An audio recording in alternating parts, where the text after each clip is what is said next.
I just wanted to brew beer and open a microbrewery. We were earning $600,000 in a month. Bangalore is the capital of craft beer in the country. And this is like $1 billion industry. The homebrewing industry is massive. Really smart engineers. Everybody brewed beer in their home. You're allowed to make 30 liters of beer free without a license as long as you don't sell it. Beers are categorized into two main buckets. There are ales and there are lagers. Ales typically use top fermenting yeast. Lager strains typically tend to stay at the bottom. In order to produce the same beer over and over and over again, that takes skill, it takes experience, it takes dedication, it takes tech. We have to thank Vijay Mallya and Kingfisher. So we said, let's call it Kama Sutra because it just sounded like Kama Sutra. It has to go from passion to persistence to profitability. At the end of the day, it's about making somebody feel really good when they drink a glass of beer.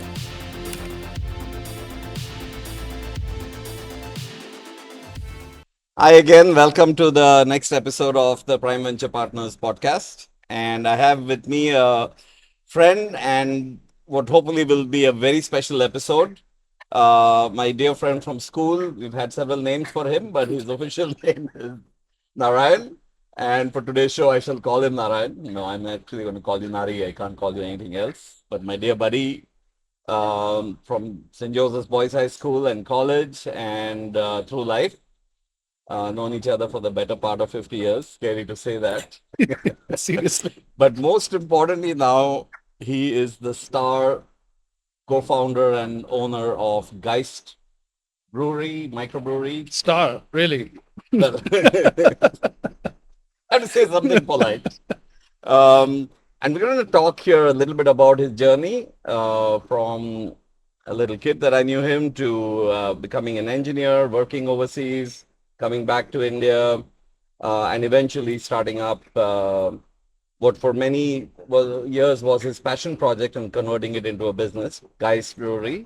And Nari, welcome to the show. Thank you. Our audience here are largely tech entrepreneurs. So we will bring in a little bit of how tech is involved in the making of beer and the managing of the business. So maybe we can start a little bit with you telling us about your early days, and slowly over a period of time, where you studied, where you worked, and we'll come down to the beer part later on. Yeah. So I left to go to the US in 89. Tell us from school. Oh, from school. Where are you from? I'm born in Mysore, brought up in Bangalore. That's when I met you at school at St. Joseph's Boys High School, which feels like an eternity now, by the way. So it feels like and just then, the other day, if you ask me. But yeah. Easy for you to say. Continue. Yeah. Sorry, I'm sweating as we talk because it's kind of warm today. But anyway. Perfect time for a beer. Absolutely. So after school, I went to BMS. I did my PUC at St. Joseph's. Went to BMS because I flunked the IIT exam. I couldn't get in. And then, two of us. Yeah, seriously. But anyway, and then finished BMS, headed to Virginia Tech for my master's. And there in the computer science department was this absolutely amazing technology called DVI that stood for Digital Video Interactive. And I was looking at this computer screen, and it was like a walkthrough of a Mayan cave. And so somebody had taken a camera and put it on their shoulder, and they had kind of taken a picture step by step, and they had stitched these pictures together. And so you could actually walk through this entire cave. And again, if you looked at the far right, you could see this little ant. And if you clicked on it, you could hear the ants, chirp, or the sound and the genealogy of the ant. And it was just absolutely fascinating stuff. And it was that moment I decided that I somehow have to find a job at this place. And they were based in Princeton, New Jersey. And it was an Intel department. So Intel had sponsored this technology. And then it was a little research group called PRO, the Princeton Research Operation. So I stayed with my sister, who was not very far away from there, sent my resume in, and then I got called for an interview after many, many days of trying. And then there were 5 people over a whole day of interviews, and I got hired. And I was just like the most brilliant set of people I've worked with in my life, just absolutely amazing. Anyway, so worked on a bunch of different things. And then one day, our legendary CEO at that time, a person called Andy Grove, he came in, and all of the work that we were doing in PRO, which is the Princeton Research Operation, was all non-real-time stuff. So you would take video, you would compress it with an algorithm, and then you would play it back by decompressing it on hardware. And this is early 90s we're talking about? This is 1991, 92, right? And he came in and he said, "What is all this bullshit, non-real time stuff? I want something in real time." And he had this thick Hungarian accent. Just this amazing human being. Anyway, so he told us this, gave us this mandate, and basically told the team and said, "I want you to use as little hardware as possible. And I want you to start moving as much of the processing power onto the native processor, on the CPU."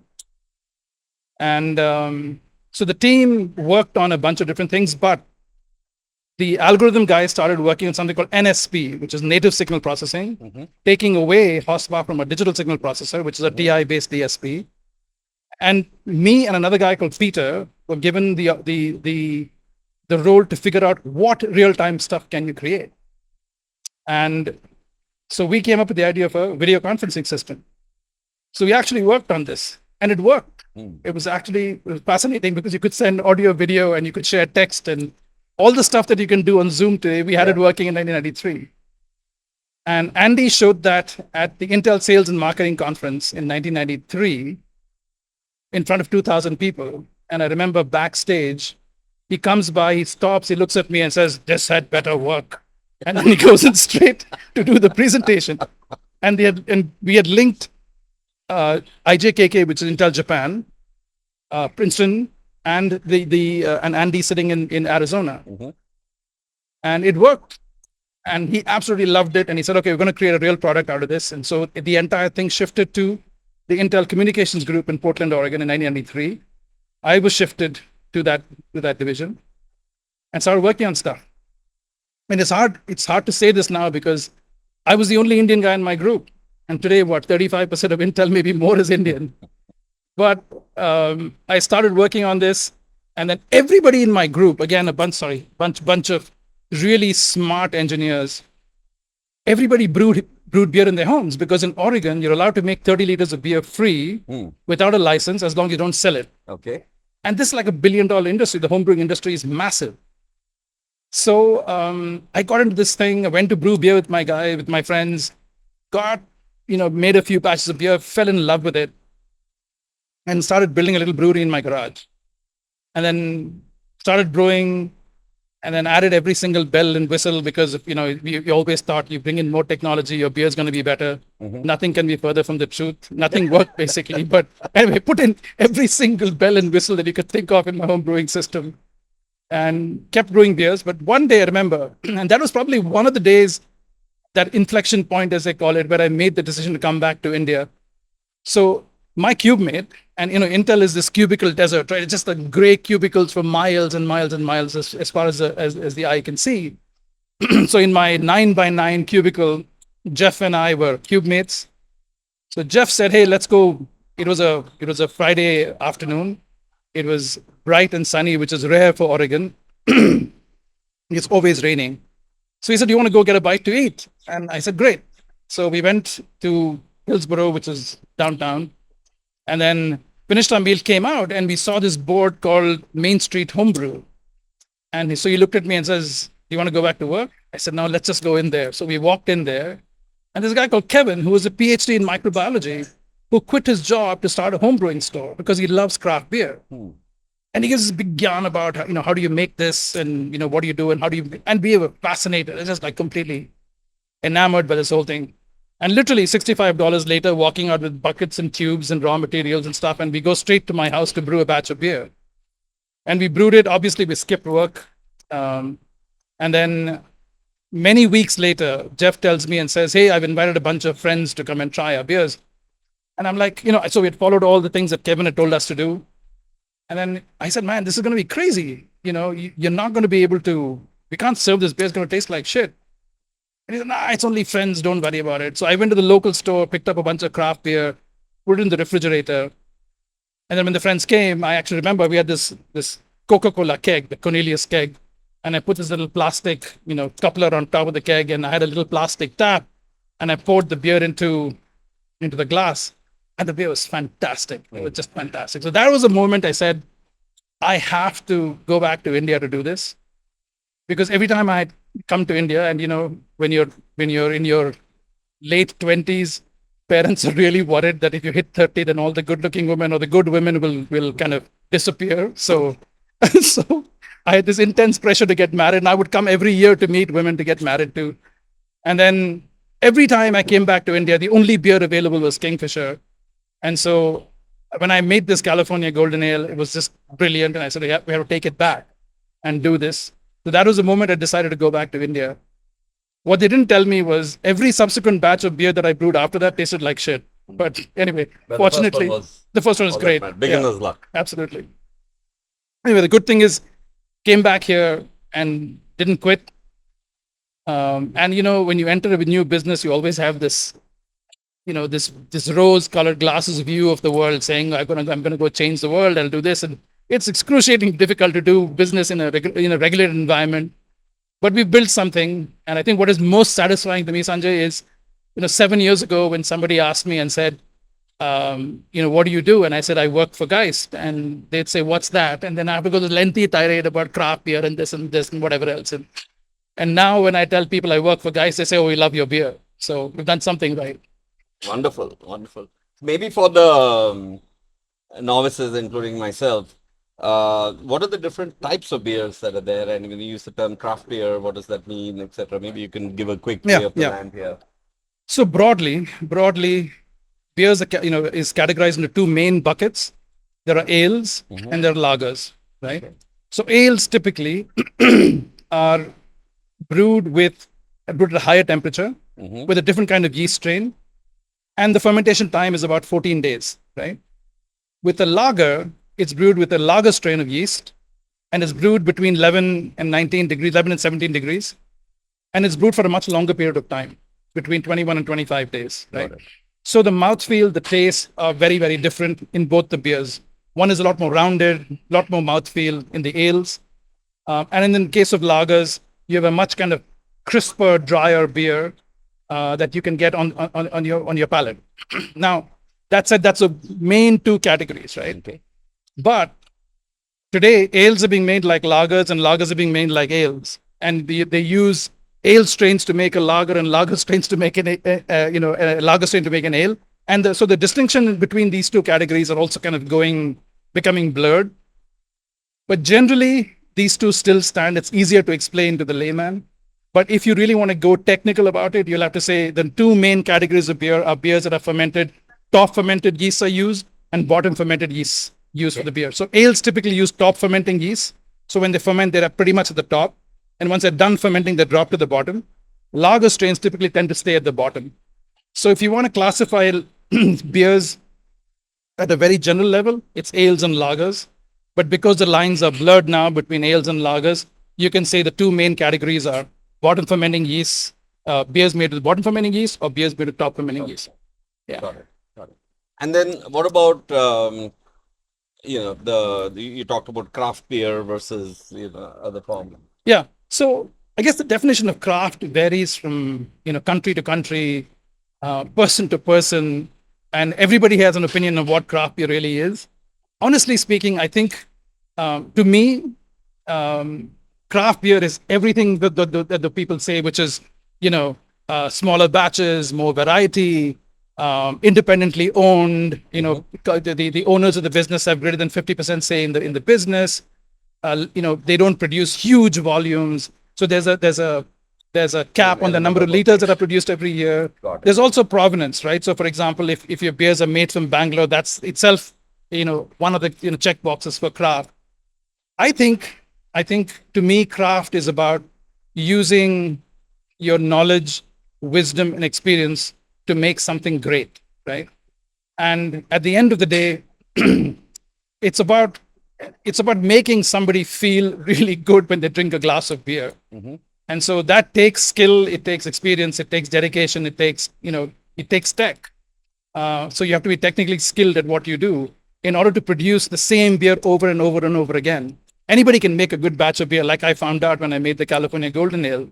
And then every subsequent batch of beer was terrible. but it takes skill and knowledge and experience to kind of get this product out consistently that effectively makes customers feel great about it. So Wonderful.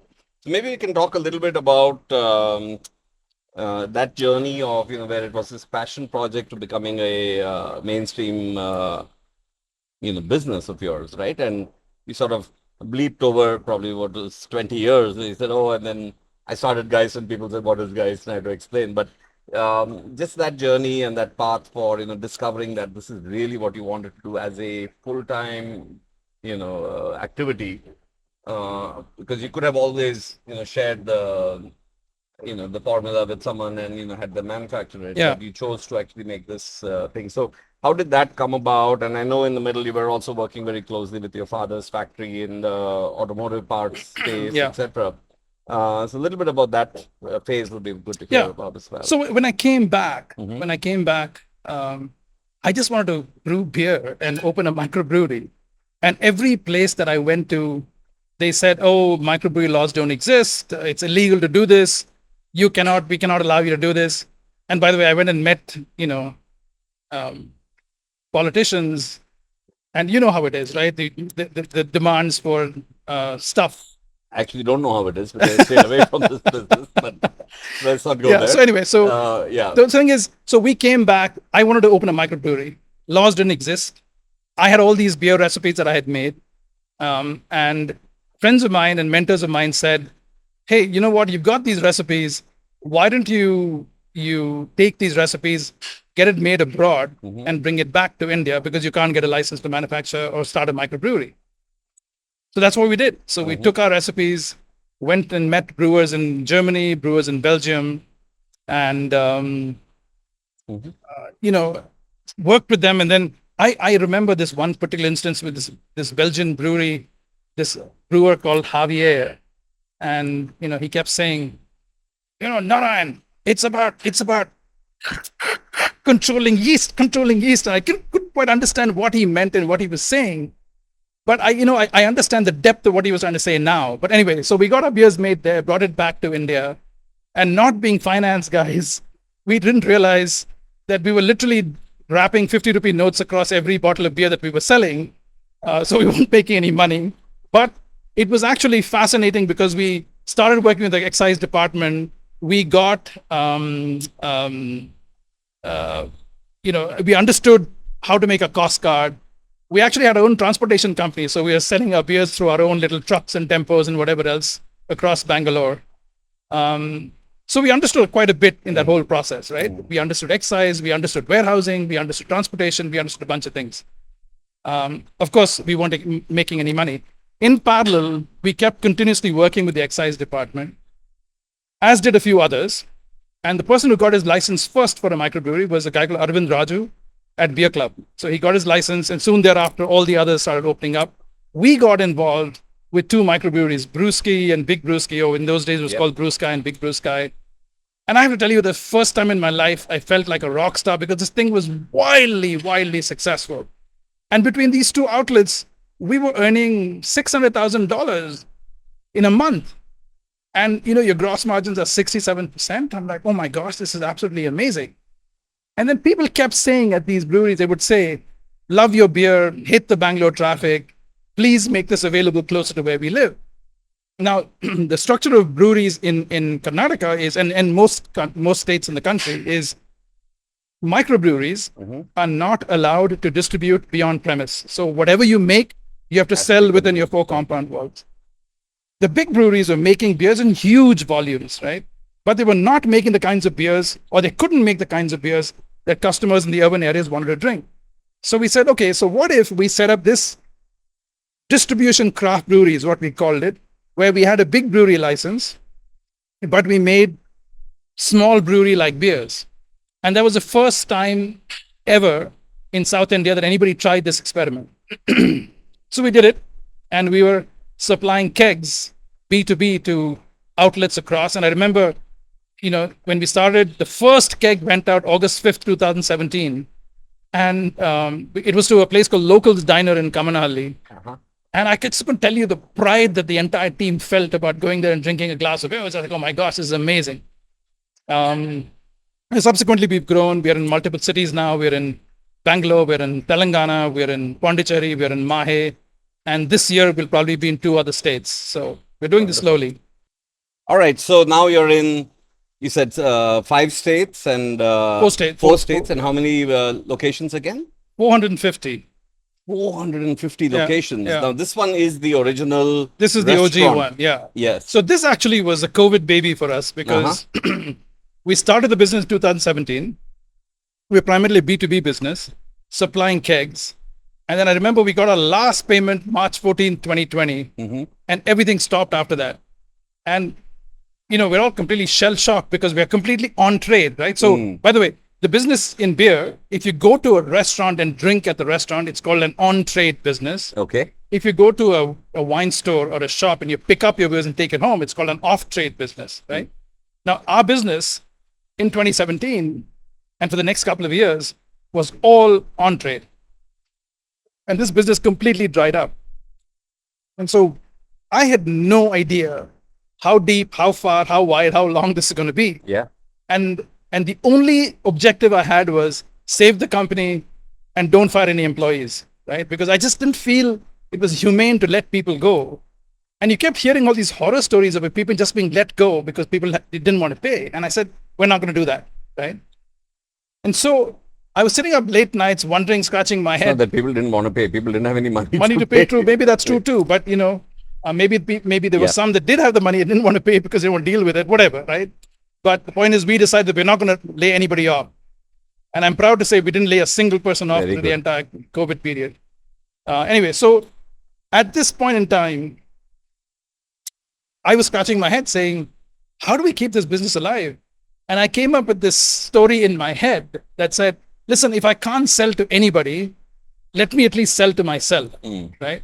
And so I wanted these 2 beautiful trees here. One's a banyan tree and one's a peepal tree. And I'd always had this desire of setting up a beer garden underneath these 2 trees because that's absolutely magnificent. And the Karnataka government has a policy called the refreshment room, which effectively means that any brewery or winery that makes product can have a sampling room or a tasting room, in their premises. What they didn't tell me was that they won't allow you to do it in open air. And so I spent multiple weeks, months trying to convince the department saying, listen, this has to be open air. You can't do this under a closed roof. And so I went and worked with government officials in Vidhan Sauda, trying to get this beer garden open, and also got permission to create this concept of a growler. It's a 2-liter jug. I should probably get you a sample. You want to see it? Have you seen what a growler is? Yeah, I'll get you one. But I growler ka sample leke aata na. So anyway, got this permission to allow for these growlers to be defined by Karnataka Excise and for these growlers to be taken away from here. Because I was telling people, hey, if people are going to come to the beer garden, many of them don't have the option of going anywhere else because many things were closed. Allow people to take it from here. And they agreed. So we started this in 2020, right?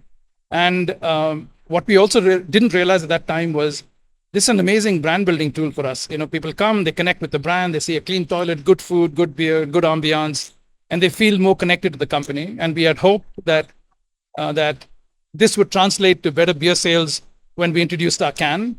And that actually turned out to be correct. So in 2020, we actually introduced cans that would go out to the retail stores. Nice. So between the cans and the kegs, we are in 450 locations. So this is what. So this was your innovation. This is the growler. Yeah. And then we also got this modified to create a growler, which is a canned version of this. And so, but do you know why it's called a growler? No, tell me. Okay, so in the UK, when people would make beer in community, breweries and take it home, they would take it home in these pails. And apparently when they walked, you would hear a growling sound that was made in the pail. And that's how it came to be called a growler. Wonderful. So that's what it is. So let's step back a little bit and talk about some of the extraordinary use of tech and IoT and things like that you sort of innovated here with as well, right? And I remember when we talked, you would talk a lot about ensuring that the temperature is perfectly done, and the transportation, and you could measure and you knew exactly where the beer was, and in the delivery, etc. From the logistics side of it, some of it is really cold chain related stuff, right? But you kind of went, of course, with your tech background. I guess you're much more positively inclined to trying out some of these. Since our audience is kind of a tech audience, I'm sure they'd love to hear, where the true sort of hardware, software, and tech IoT stuff goes into play here. Yeah. I mean, my guiding light has been the Arrhenius equation. Okay. So the Arrhenius equation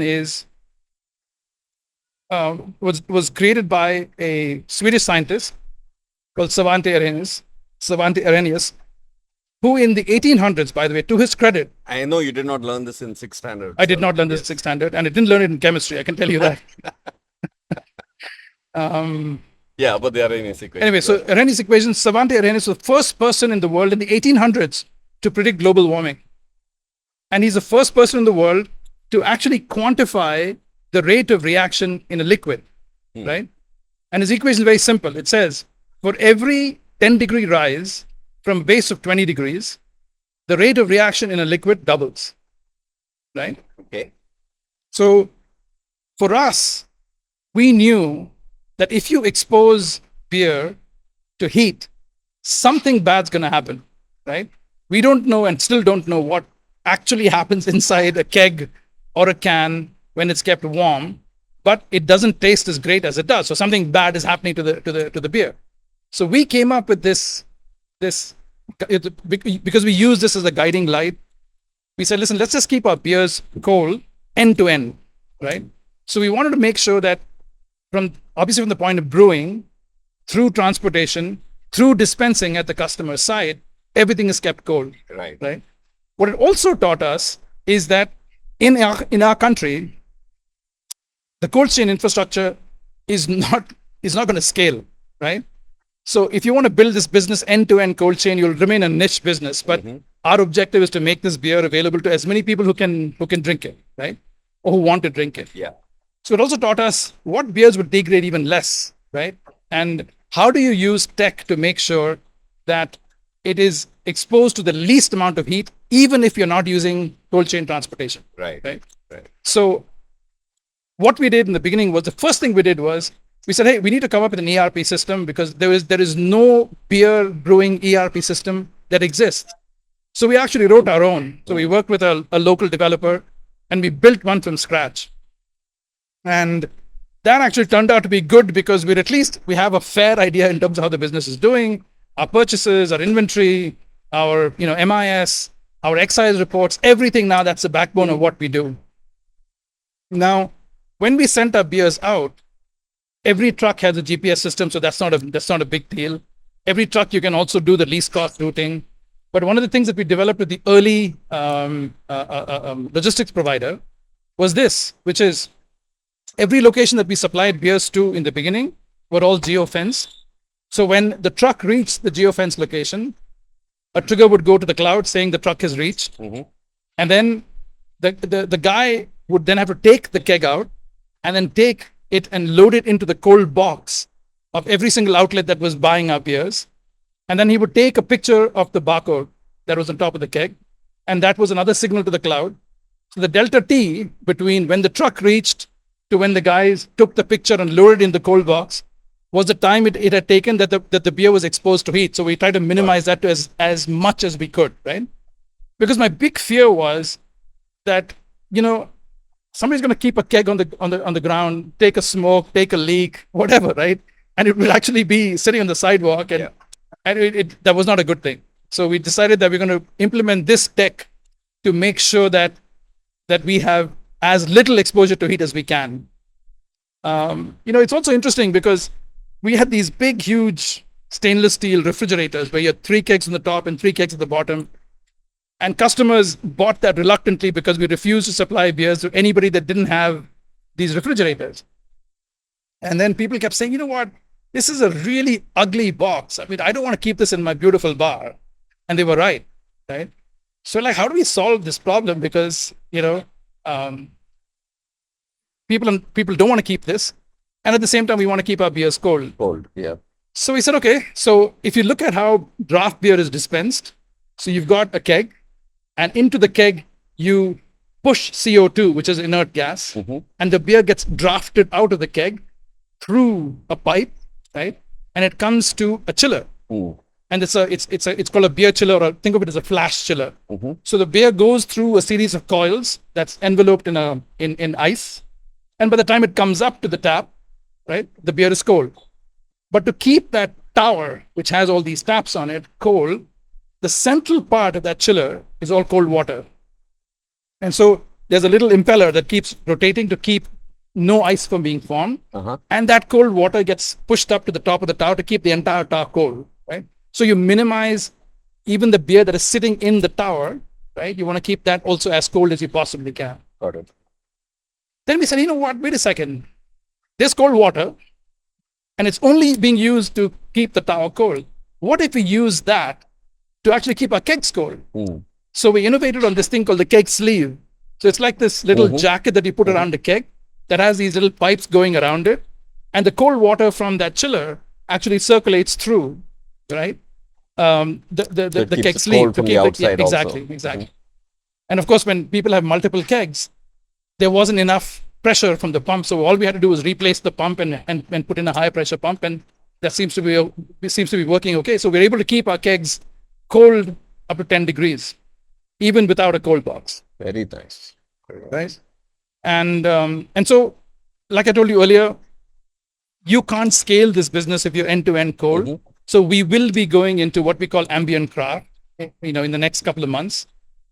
And for that, the tech there is, and this is the hope and the dream, is to use as much AI as we can to minimize the amount of time that our cases of beer are sitting in a Karnataka government depot. So we want to optimize the supply chain as best as we can to ensure that we know exactly what beers are sitting in the retail outlets. So the way it works for a can is this. For a keg, by the way, we can send a keg directly to a restaurant. But for a can or a bottle, it has to go through a Karnataka government depot, right? So you typically send product to the depot. It sits there, and all you can do and hope and pray is people are buying your beers quickly. The longer it takes, the more heat it suffers, right? And so typically what happens is that the retailer, the wine shops, will come to the depot, pick up your beers, take it there and keep it in his outlet and keep it cold generally. But with the amount of time that is sitting in the depot, it's exposed to severe heat. So you want to minimize that exposure as best as you can, which is what we're working on right now. Wow. Very cool. And do you have like a tech team that's working on all of this stuff, or is this there's nobody inside who's tech. We work with a bunch of partners from the outside. So even the ERP we developed with somebody on the outside, and we work very, very closely, literally every week, working with them, as we are doing now to improve our ERP. We've got a bunch of tech partners who we work with to get this done. Very nice. Very cool. Can you talk a little bit about the rest of the team and how the company is set up, and we have other friends also who are involved in the business. Yeah. So Mohan, our classmate, is involved. He's my business partner. So he's pretty much COO of the company. Unfortunately, he's not doing very well health-wise, so he's taken a back seat right now. But so there's Mohan, who's our classmate. Before Mohan was actually Paul, who I started this business with, another classmate of ours. Yep. And Paul is, half Bengali, half German, full-time hippie, right? So he wanted to travel the world and whatever else. So he helped very, very, a lot. And by the way, this entire factory was built by Paul. Oh, I see. Right? So the entire layouting and everything else, his German sensibilities have come into the picture, and hopefully you'll see some pictures of that too when you're there. It's really nicely organized, right? And I look back and I say, wow, the guy really put some thought into this. So, and in German style, the factory is laid out in 3 strips. The one strip is a utility strip, but all the utilities are there, so it can be easily serviced. The middle strip is a brewing strip and the fermentation strip, and the third strip is your finished goods and your raw material strip. So basically that. So his thought process was to minimize as much of this, what he called spaghetti movement in the factory. Anyway, so that's Paul. We have a VP of sales and marketing who takes care of all of the sales and marketing across the entire country. We have a brand person, a brand team. We have an HR team. We have a factory manager who runs all the operations, How big logistics, etc. is the entire team? So today, Geist is 280 people, of which 80% of it works in hospitality. So we have 3 of these of our own outlets, and the remaining 20% is basically brewing and what we call corporate. Got it. So the brewing team is probably like 50 people? No. It's 14. No, 10 people. Sorry, what am I saying? 10 people. Wow, that's Yeah. really high. Yeah. Our revenue per employee. If you think about it that way, Yeah. quite amazing, quite amazing. So you know, tell us a little bit your views on the consumer mindset and the culture and how that has evolved. And we've seen articles about certainly in India, Bangalore is the #1 beer city, and it's one of the top beer cities in the world now. How has that evolved over the past couple of decades, and what are you seeing on the horizon? Yeah. So I think, I mean, by the way, Bangalore is the capital of craft beer in the country, right? So the excellence that you get here for craft beer, in my opinion, still is miles ahead of any other state that is there in India right now serving craft beer. Bangalore, to me, I've always defined this as a California of India, which means all trends are set here that kind of percolate to the rest of the country. So people here, by the way, we have to thank Vijay Mallya and Kingfisher to set up this entire draft culture in this city in the first place, right? It was because of him that he actually got concessions from the government and convinced the government that draft beer should not go through a government depot. It can be sent directly to the outlet. And that has obviously helped people like us and many other companies. So we have to thank him for the work that he did. But that created this whole beer culture in our country. That coupled with the fact that there are so many people working in IT in this country who obviously have this hunger for knowledge, not just in their own line of work, but in every aspect of life that they encounter. There's just this thirst and hunger for knowledge, right? And people just want to be a better version of themselves every single day, which is amazing, right? And then I see more in Bangalore. Of course, it's happening now. It's percolating the rest of the country. But in Bangalore, this is where it all started. Coupled with that, where people have traveled all over the place, right?